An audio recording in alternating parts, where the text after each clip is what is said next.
ভক্তদের জন্য দুঃসংবাদ, আন্তর্জাতিক ক্রিকেট থেকে অবসর নিলেন শিখর ধাওয়ান। ভারতীয় ক্রিকেট দলের অন্যতম সেরা ওপেনারদের একজন হলেন শিখর ধাওয়ান। ভারতীয় ক্রিকেট দলের স্তম্ভ ছিলেন শিখর ধাওয়ান।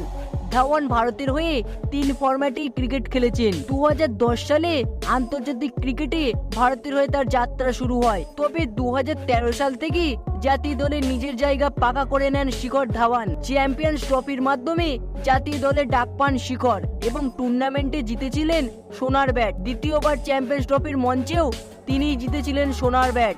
অবসর ঘোষণা করলেন শিখর ধাওয়ান। ধাওয়ান গত 2 বছর ধরে ভারতীয় দলের বাইরে রয়েছেন। 2022 সালে শিখর ধাওয়ান তার আন্তর্জাতিক ম্যাচ খেলেছেন বাংলাদেশ সফরে। 2018 সালে শেষবার সাদা জার্সিতে লাল বলের সিরিজ খেলেছেন শিখর এবং 2021 সালে তাকে শেষবারের জন্য টি-20 সিরিজে দেখতে পাওয়া গিয়েছিল। জাতীয় দলে আর তার ফেরার কোনো সুযোগ নেই। সাদা বলের ওডিআই ফরম্যাটে ধাওয়ানকে খেলতে দেখা যেত, আর তার জায়গা এখন শুভমন গিল দখল করে ফেলেছেন।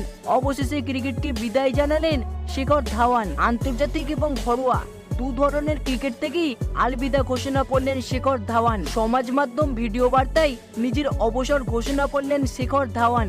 অবসরের সিদ্ধান্ত ঘোষণায় ক্যাপশন দেওয়া হয়েছে, আমার ক্রিকেট যাত্রা শেষ হলো, অসংখ্য স্মৃতি জড়িয়ে রয়েছে, ভক্তদের থেকে যে ভালোবাসা ও সমর্থন পেয়েছি তার জন্য ধন্যবাদ। ভিডিও বার্তায় অবসরের ঘোষণা করলেন শিখর ধাওয়ান। ভিডিও বার্তায় ধাওয়ান বলেন, আমার একটাই লক্ষ্য ছিল দেশের হয়ে খেলা, সেই লক্ষ্য পূরণ হয়েছে, যার কারণে অনেককে ধন্যবাদ। আমার পরিবার, আমার ছোটবেলার কোচ, আমি যে দলের হয়ে খেলেছি তার জন্য যা সমর্থন পেয়েছি তার জন্য সকলকে ধন্যবাদ। গল্পের বই পড়তে পড়তে পাতা উল্টাতে হয়, ঠিক তেমনই আমি সেটাই করেছি।